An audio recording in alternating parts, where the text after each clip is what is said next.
Bom dia, boa tarde, boa noite. Estamos aqui no Podgema Produções com alguns apresentantes. Um deles é o GG, E aí, rapaziada? Enzica E aí, pessoal? e Bielzudo. Salve! E eu, né, o próprio. Agora, hoje nós vai trazer um assunto a gente vai conversar um pouco sobre Lucila, nos aprofundar sobre Lucila. Só que antes da gente entender sobre essa obra, precisamos entender quem escreveu ela, no caso, José de Alencar. Então, o GG vai falar um pouco sobre a história e o Enzica com o Bielzudo vai apresentar um pouco sobre Lucila. E o GG, a biografia do autor. Então, pode começar, GG. Posso falar? Tá permitido? Pode, no momento você pode falar. Certo. Então, para começarmos a falar dessa lenda da literatura brasileira, José Martiniano de Alencar, primeiro eu vou falar Júnior, o ano... faltou o Júnior. O Júnior, né? Primeiro eu vou falar do ano de seu nascimento, né? Certo. José de Alencar nasceu em 1829, que no período histórico foi 7 anos após a independência do Brasil. Então ele nasceu num período em que o país estava sem uma identidade nacional, porque a língua que eles falavam era a língua de europeu, as roupas que eles vestiam eram roupas de europeu, e a cultura deles era uma cultura de europeu. Então havia essa falta de uma identidade nacional. Agora, pulando um pouco para o pai dele, José de Alencar é filho de José Martiniano de Alencar também, né? Que era um sacerdote da Igreja Católica. E a mãe de José de Alencar era Ana Josefina de Alencar. Daí você pensa, cara, meio estranho isso aí. Isso porque o pai de José de Alencar casou com sua prima de primeiro grau, ou seja, ele é fruto de uma relação incestuosa. Você é louco. Caramba. Daí, nessa relação deles aí, o pai dele largou o sacerdócio e saiu com Ana Josefina e teve mais 11 filhos, num total de 12, com o Alencar sendo o primogênito. E depois, futuramente, o pai dele viria a se tornar político. Então, com 9 anos, o Alencar fez uma viagem do Ceará até a Bahia, e nessa viagem o Alencar falou que um dos grandes motivos pelo seu amor pela natureza veio dessa viagem, que ele viu os cenários do Brasil e se apaixonou pela natureza, que até futuramente ele mostraria na obra, né? Daí, Em todas, Alencar, né? Em todas as obras. Alencar também agradece bastante a mãe dele por ter colocado nele esse espírito de leitor, porque naquele tempo as mulheres não eram alfabetizadas, então sempre que tinha algum jornal ou algum livro que sua mãe queria ver, juntava lá a irmã dele, as tias dele e a mãe para escutar o Alencar ler o livro, o jornal para elas. Então isso fez com que ele criasse esse costume de ler. Daí com 17 anos ele foi cursar a faculdade de Direito, e nessa faculdade ele lia vários livros de diversos autores franceses, como Victor Hugo e Balzac. E daí quando ele foi cursar o terceiro ano da faculdade, ele foi para Olinda. E lá em Olinda, não sei se vocês sabem, tem uma grande biblioteca no Mosteiro São Bento. Ô, GG, momento. Sabe eu não sei se você sabe um fato curioso, mas essa faculdade em São Paulo que ele cursou, ali você só tinha varão, né? Que eram filhos da elite imperial, onde eles iam para lá para poder atuar na área da política. Não sei se você sabia. Sim, o próprio pai dele que o matriculou lá, né? As escolas sim. particulares. Daí, voltando um pouco lá em Olinda, ele estudou sobre os cronistas brasileiros. Então foi lá que ele estudou sobre a invasão holandesa, a chegada dos jesuítas, as cartas do padre Antônio Vieira. Então, em Olinda, ele conheceu a história do Brasil e se apaixonou pela ideia do Brasil como uma nação, algo à parte de Portugal, entendeu? O Brasil, uma nação. Sim. Daí, com 19 anos, ele foi visitar seu tio em Recife, só que ele contraiu tuberculose, que era uma doença fácil de se pegar na época, pela falta de saneamento básico e por algum contato que ele podia ter com alguém, porque era uma doença de fácil contaminação. Foi chamado de mal do século, né? É mal do século, porque na época não tinha cura, né? Não tinha cura e a doença, infelizmente, perseguiu ele pelo resto da vida dele. Sim. Era uma doença de indas e vindas, que mesmo se melhorasse com a chuva que a pessoa pegasse, ela já voltava e tinha que ter um tratamento. Daí, quando ele foi pro Rio de Janeiro, ele voltou pro Rio de Janeiro depois, né? E passou a atuar como advogado. Daí ele atuando como advogado, ele era uma pessoa bem séria, não vivia uma vida boêmia como outros da época, né? Era bem reservado, uma pessoa focada e solitária, né? Até em 1854, quando ele foi trabalhar no Correio Mercantil, onde ele comentava os acontecimentos sociais da época, as estreias de peças teatrais, novos livros e questões políticas. Ô, GG, uma pergunta. O que seria esse Correio Mercantil? Correio Mercantil era o jornal da época. Era sim. um jornal. Daí ele foi trabalhar, ele virou redator-chefe do Diário do Rio, então ele conhecia bem a cultura brasileira e o dia a dia brasileiro. Então isso daí revela uma característica da sua obra, porque se a gente for juntar desde o nascimento dele, ele nasceu num período em que o país estava sem uma identidade nacional. Então o país não tinha cultura e costumes próprios. Daí em Olinda ele aprendeu sobre a história do Brasil e se apaixonou, e no Correio Mercantil ele conseguiu então descobrir o dia a dia do brasileiro. Sim, sim. Então ele já sabia da história e dos costumes do dia a dia, fazendo com que então nas suas obras ele conseguisse expressar um sentimento nacionalista bem real, entendeu? Ele queria mostrar o Brasil para os brasileiros. Por isso que nas suas obras o sentimento nacionalista é muito bem expresso, entendeu? Entendo. Então, nessa, você parou na parte do redator-chefe, né? Que ele se tornou do Diário do Rio. Que, se eu não me engano, foi em 1855.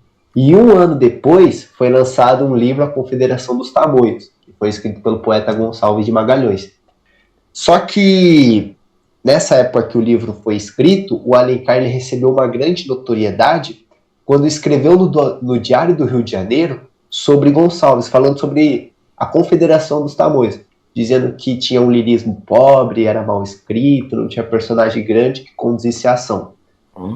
E isso, por conta de estar falando mal do Gonçalves, né, do poeta Gonçalves, isso meio que, entre aspas, irritou o Dom Pedro II, porque ele era amigo do poeta Gonçalves. Então a gente tem ali um confronto, entre aspas, assim, entre José de Alencar e os amigos de Gonçalves, que estão neles incluso Dom Pedro II. E um dos motivos pelo qual Dom Pedro também se irritou foi porque, como ele já era amigo dos escritores, ele também quis participar do livro sobre pseudônimo, um pseudônimo anônimo, né? Que era esse livro ia ser a grande epopeia brasileira, né? Então ele quis participar sobre um pseudônimo anônimo. Daí, com as críticas do Alencar, Dom Pedro também se sentiu ofendido como uma crítica à escrita dele, né? Tipo, como se estivesse falando mal não só do Gonçalves, mas falando mal dele também. Porque então, teoricamente estava, né? Verdade. Enfim, aí depois desses acontecimentos, a gente vai ter mais pra frente o jornal, onde ele trabalhava, falindo. E nessa que o jornal tá falindo, José vê como saída a criação de romances no rodapé do jornal, como um brinde ao leitor que comprava seus jornais. Então, por exemplo, ali, quando você comprava um jornal, você tinha romances, né, escrito no final do jornal, que era um dos primeiros romances de José, foi os 5 Minutos, que foi em 1856 lançado. E no ano seguinte foi lançado o Viuvinha e o Guarani Folhetim, que foi tão famoso que se tornou em um livro no mesmo ano. E o sucesso foi tão grande que no ano que lançou já virou livro, né? Exatamente. Isso já mostra também, como... tipo assim, é como se fosse um jornal, né? Você não concorda, Zica? Como se fosse um jornal. Então, como se fosse uma novela, eu diria, né? Uma novela, uma novelinha no jornal, tipo, você tem uma história fracionada em várias partes que busca o autor ver, comprar o jornal todo dia pra ler. Assim como nas novelas, né? Assim como nas novelas de hoje em dia, o final sempre instigava pra você querer saber qual que é o próximo, entendeu? Então, tipo, pra você sempre comprar o próximo jornal pra continuar vendo a história. Exatamente. Agora, falando um pouco sobre o Guarani em específico, a gente vai ter um fato curioso que o Biel fez eu lembrar. Que, se eu não me engano, Biel, foi isso que você falou, que, tipo assim, quando o José de Alencar ele foi nomeado para patrono da cadeira número 23, ele foi nomeado pelo Machado de Assis por conta da obra Guarani, não foi? Sim, foi uma das obras mais importantes para esse feito dele. Ah, sim. Vai lembrar também... Você vê o tamanho dessa obra? Oi? Para você ver o tamanho dessa obra, o impacto dela. Realmente. Tanto que um fato curioso aqui é que, por mais que em 1897 a Academia Nacional de Brasileiras tenha sido criada por Machado de Assis, e ele escolheu os 40, os patronos das primeiras 40 cadeiras, ele escolheu o José de Alencar como patrão da cadeira 23, mesmo após ele ter morrido. Então, para mostrar que, tipo assim, por mais que o cara tenha morrido, ele merece um lugar ali. Agora, falando, deixa eu ver o que mais a gente tem que falar. No ano seguinte, tá. Em 1858, a gente vai ter o José de Alencar abandonando o jornalismo para ele poder trabalhar no Ministério da Justiça do Império, porque ele assume a secretaria lá. Então, ele é escolhido e ele abandona. Mesmo ele trabalhando no Império, ele ainda escrevia seus romances. Ele foi crescendo lá dentro, e ao mesmo tempo que ele crescia, ele dava aula de direito mercantil. Em 1860, a gente vai ter a morte do pai dele e a candidatura dele ao deputado do Ceará, aonde ele se candidatou, tipo, representando um partido político extremamente conservador. E é isso, mas ele não conseguiu se tornar deputado. Ele virou só consultor? Se eu não me engano, né? foi. Ele virou só conselheiro lá, que ele foi crescendo até se tornar conselheiro. E tanto é que isso frustrou ele, porque o pai dele era senador, mas ele não conseguiu ser senador também. Então ele ficou, tipo, meio frustrado, assim. Depois a gente vai ter ele voltando à sua terra natal, que foi Messejana, que atualmente é um bairro... Messejana, que atualmente é um bairro em Pernambuco, onde ele conhece uma lenda chamada Iracema, na qual se baseia o seu livro. Em 1864, casou-se com Georgina e teve 4 filhos. Ele não foi como pai, né? Porém foi conselheiro. A gente vai ter em suas obras diversos romances. A gente vai ter os romances indianistas, Iracema, Guarani e Ubirajara, onde o Guarani vai falar sobre a miscigenação entre brancos e indígenas, um amor entre Peri e Ceci, né? Em Iracema você vai ter uma miscigenação também, além da fundação do estado do Ceará, e também você vai ter ali uma indígena virgem, que seria a Iracema, não é? Se eu não me engano. Uhum. As Virgens do Lábios de Mel. Isso, ela se relacionando com o português e tendo um filho que seria um filho brasileiro. Primeiro brasileiro. Né? Primeiro brasileiro, que é o primeiro comedor de tapioca, nas palavras de José de Alencar. E um fato curioso sobre esses livros é que todos eles meio que têm um sacrifício dos indígenas pelos portugueses, meio que de uma forma por querer, assim, né? Entendo, tô ligado. Certo. Bom, enfim, daí a gente vai ter também o Ubirajara, que vai ser um jovem índio que durante a história cresce em direção à maturidade. Vamos ter a literatura urbana, que vai ter Senhora de Lucila, onde os temas falados nesse livro refletem sobre o cotidiano da vida urbana e os hábitos da corte. A gente vai ter os romances da época. A vida social. A gente vai ter os romances regionalistas, como Tio, onde vai falar a vida nas cidades pequenas do interior de São Paulo, retratando bastante nesses livros de regionalista. A gente tem bastante característica de, tipo, ambientes rurais, onde ele destaca bem. A gente vai ter romances históricos, como vai ter a Mina de Prata e o Gaúcho, onde ele queria mostrar o povo brasileiro, entre aspas, e também mostrar a natureza exuberante do Brasil. E a gente percebe que em todas essas obras, esse tipo de romances, todos mostram partes da cultura brasileira, que também reforça ainda mais o nacionalismo que o Alencar queria expressar em suas obras. Que ele queria criar uma identidade, não é? Mostrar o Brasil para os brasileiros. Então, aí o Enzão vai falar um pouco sobre isso também. Sim. Ele considerava o brasileiro como fruto de uma relação entre portugueses e indígenas, como mostra em Iracema. Um ponto interessante é que ele era contra a escravidão. Ele era a favor da escravidão. ele tipo assim, não apoiava a lei do ventre livre e a lei do sexagenário, onde seria crianças que nascem de escravos podem ser livres e adultos com mais de 60 anos podem ser livres, respectivamente. Ele não concordava porque, primeiro, a escravidão ela faz parte da cultura brasileira. Você tirar a escravidão, você tira uma parte da cultura. Segundo José de Alencar. Segundo José de Alencar. Também ele criticava o fato de tipo, meio que marginalizar os ex-escravos, tipo, eles iam acabar a escravidão, mas eles não tinham casa, não tinham trabalho fixo, então eles iam acabar que iam voltar a ser escravos, só que sem esse nome, tipo, que eles iam ter que trabalhar pra receber o dinheiro pros mesmos assim, você solta eles do nada, eles ficam à mercê da miséria, né? E foi o que realmente acabou acontecendo no final, né? Foi verdade, isso é verdade. Porque muitos escravos voltaram a fazer serviço só para poder subsistir, assim. A gente vai ter também, e ele também dizia que, assim, a escravidão, ela não foi criada por uma lei.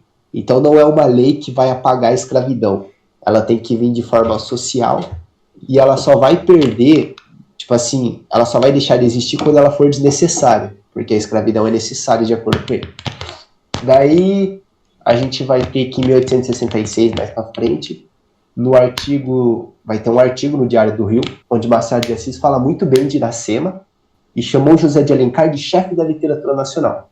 Em 1872, o Alencar, ele vira pai de Mário de Alencar, onde que seria um suposto, dizem que é uma teoria, né, entre aspas, uma hipótese, de que Machado de Assis teria traído com a Georgina. Em 1877... Daria origem ao livro de Machado de Assis, Dom Casmurro. Isso, em 1877 ele tentou se curar na Europa e faleceu no dia 12 do mesmo ano, no Rio de Janeiro, com 48 anos. Assis foi no velório e viu que a família de José era muito pobre e também fez um discurso, fizeram uma estátua para ele e fizeram um discurso. E o Dom Pedro, ele disse, quando perdeu, né, o grande escritor, ele falou que assim, ele era um homem de muito valor, porém muito mal educado também. E agora eu passo a falar pra você ver que o Dom Pedro ainda guardava mágoas. Exatamente, mas ele reconheceu, livro. Ele reconheceu, né, que o cara era um cara foda. Agora o Enzão vai falar um pouco sobre a história do livro, pra gente se aprofundar. Agora que já entendemos, né? Mete bala, Enzão. Agora que a gente já sabe a história do José de Alencar, dá pra gente entrar na história do livro mesmo, né? O livro Lucília se passa em um romance urbano, com narrador em primeira pessoa. No caso, o narrador era o próprio Paulo, narrador e personagem principal. O livro se passa de 1855 a 1860 aproximadamente, que era uma época contemporânea a qual o José de Alencar estava escrevendo o livro. O livro foi escrito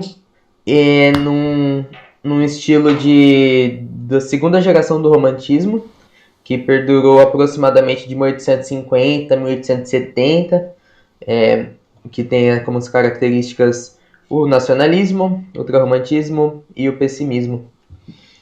O livro se passa principalmente... Não, o livro se passa inteiramente no Rio de Janeiro, mas principalmente na corte do Rio de Janeiro. A história do livro começa com a vinda de Paulo da cidade de Olinda para trabalhar na corte do Rio de Janeiro. Ele era um advogado que começa a frequentar a corte, e em uma das festas ele conhece Lúcia. E logo quando ele vê Lúcia pela primeira vez, ele tem uma visão assim dela de como uma mulher pura, uma mulher tipo que seria elegante. Perfeita, elegante, bonita, uma mulher que seria perfeita para ele se casar e ter filhos. E ele até fala isso em voz alta, né? Quando ele passa por perto dela. E ela ouve no primeiro momento, lá no primeiro dia que ele chega. Isso, verdade. Vai lembrar que no começo também nos primeiros capítulos, ele fala bastante, sobre a paisagem brasileira, né? Então, você vê ali ele falando a geografia do país. Então, que também fala bastante da parte do nacionalismo, né? Porque é como o Gigi falou. O Brasil. Como o Gigi falou, ele gostou, né, por causa das viagens dele, ele começou a gostar e representou isso em suas obras. Sim. Mas aí então ele vai conversar com um amigo dele, que é o Sá, que ele fala tipo, ele apresenta que ele gostou muito de Lúcia, que ele achou que era uma mulher muito pura, uma mulher perfeita pra ele.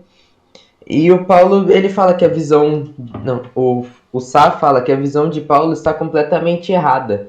Então, tipo, que Lúcia na verdade era uma cortesã, mas não só uma cortesã, mas sim a mais cobiçada do Rio de Janeiro. Então, que ele fala, não vê que ela está desacompanhada? Porque naquela época, se uma mulher saísse sozinha, é porque era uma prostituta. Uma mulher de bem, ela precisaria sair com um cara de homem. bem. Não precisa ser necessariamente um marido, por tipo uma mulher mais nova, mas pelo menos um irmão ou o pai dela tem que acompanhá-la. Tô ligado. Pai, né? Aí, calma, vou retomando aqui. Aí ele fala que, né, que Lúcia era uma cortesa de luxo e que inclusive ele e muitos dos amigos de Paulo já tinham saído com ela, se é que me entendem. Entendo. Mas Paulo busca não acreditar nessa história, porque, tipo, ele se apaixonou por ela, né? E é meio, tipo, ruim, tipo, não é que não acreditar, né? Ele não deixa isso abalar ele. Porque, tipo assim, ele não liga. Assim, um detalhe... Porque ele se apaixonou por ela. Um detalhe é que apesar dos amigos do Paulo falar mal dela, eles incentivam ele a ir conversar com ela essas coisas logo no primeiro momento lá. Que então os caras é hipócrita, né? Sim. Da Maria. Hipócrita. Eles falam mal, mas incentiva. Hipocrisia total. Uhum. Aí, continue, Enzo. Aí Paulo, ele começa a interagir com Lúcia, eles começam a ter um caso e tal, conversar. E aí, tipo, os amigos dele começam a ter uns boatos assim de que Paulo estava sendo sustentado por Lúcia, porque ela, por ser a mais cobiçada e tal, ela tinha muito dinheiro. Ela morava numa mansão, tinha muitos itens de muito caros. Aí falavam que Paulo meio que ele era sustentado por Lúcia, só que era como se fosse uma vergonha pra ele, porque, tipo, naquela época, você ser sustentado por uma mulher, o homem que tem que ser o pai de família, né, tem que ser o cara que sustenta a casa. Tô ligado. Aí Paulo acaba brigando com Lúcia por conta desse evento, mas posteriormente eles se reconciliam, eles voltam a se falar e tal. Entendo. Agora eu passo a fala pro Biel. Caso o Biel queira aí terminar. E algo legal é que você que estavam falando da corte imperial, né? Que o José de Alencar viveu, então ele sabia bastante. Isso é algo que é citado no trecho do livro, onde ele fala que os trabalhadores da corte são enche eles de tarefa e tudo mais. Então é algo legal de notar que ele mostra o que ele viveu dentro das obras literárias dele. Então, porque ele conhecia bem a corte pelo período como advogado, o pai dele ser um político também, o período no Correio Mercantil. Entendo. Sim, então ele pode escrever bem sobre isso. Agora, Enzo, tipo, depois de tudo que você falou, desses conflitos, a gente chega ao enredo desse livro, ao fim de toda a trama. Já não tem mais conflito entre o Paulo e a Lúcia, mas vai acontecer bastante coisa, porque depois disso, a Lúcia, ela vende a mobília dela assim, maior e vai morar numa casa modesta, assim, que só tem 2 janelas, não é uma casa luxuosa, igual tudo que ela vivia antes. E daí ela vai lá com o Paulo e com a irmã mais nova dela, que é a Ana.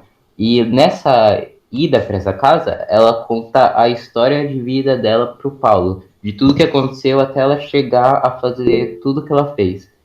Ela fala então que quando ela tinha 14 anos, dando febre amarela, e assim ela teve que cuidar, né, da família dela de alguma forma, ela teve que arranjar dinheiro para dar os cuidados.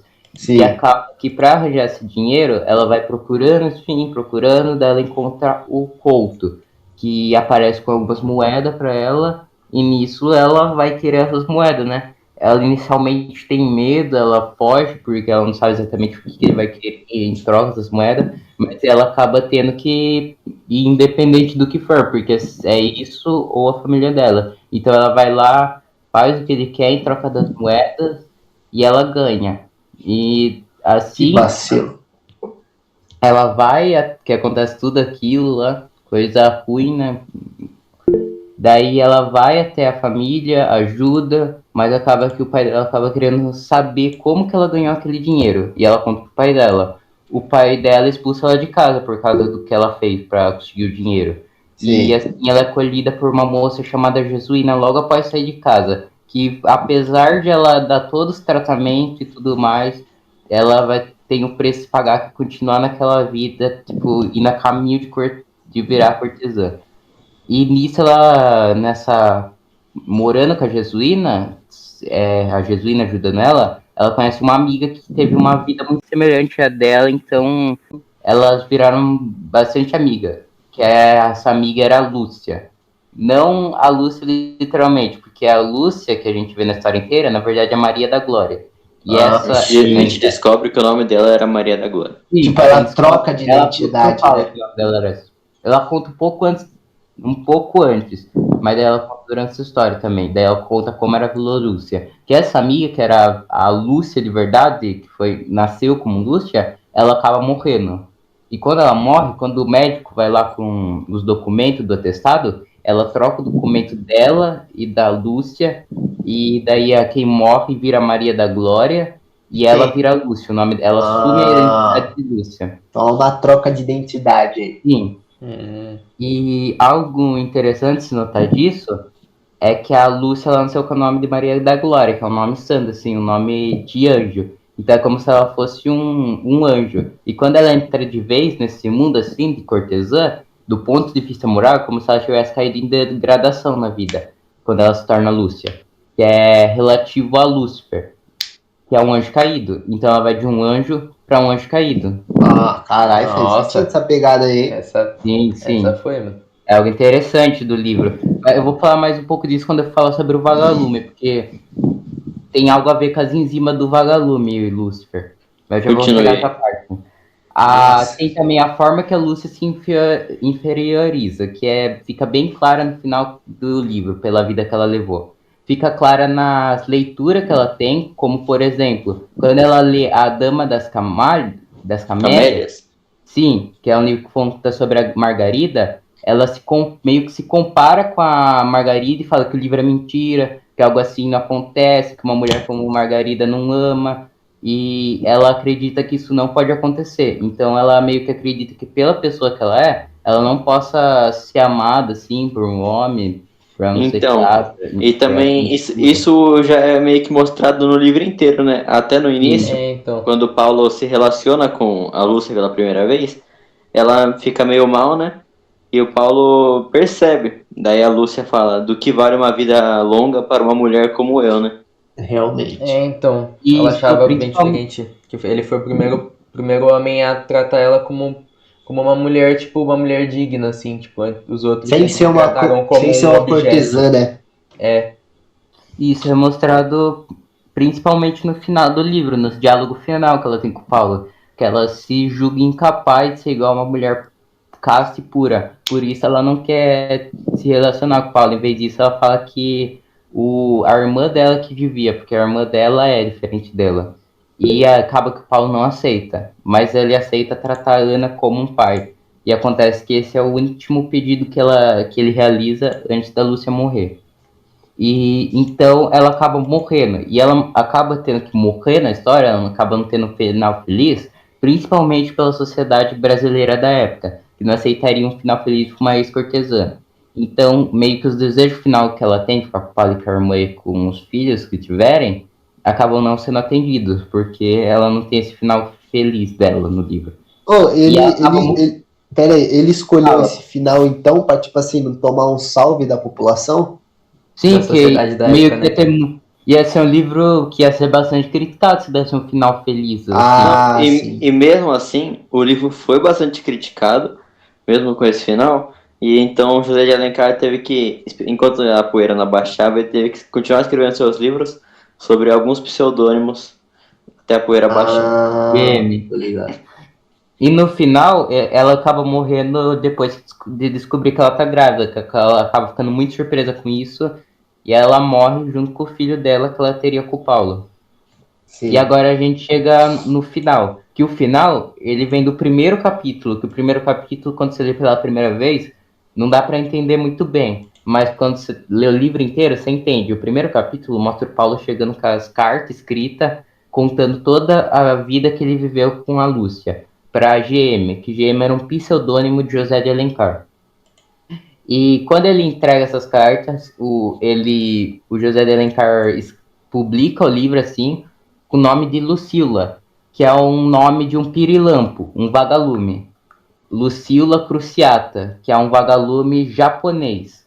E basicamente, algo interessante sobre isso é que a enzima que Lucila tem, o vagalume, se chama luciferase, que é uma enzima produzida pelos vagalume que desempenha a função como comunicação e atração sexual dos vagalume.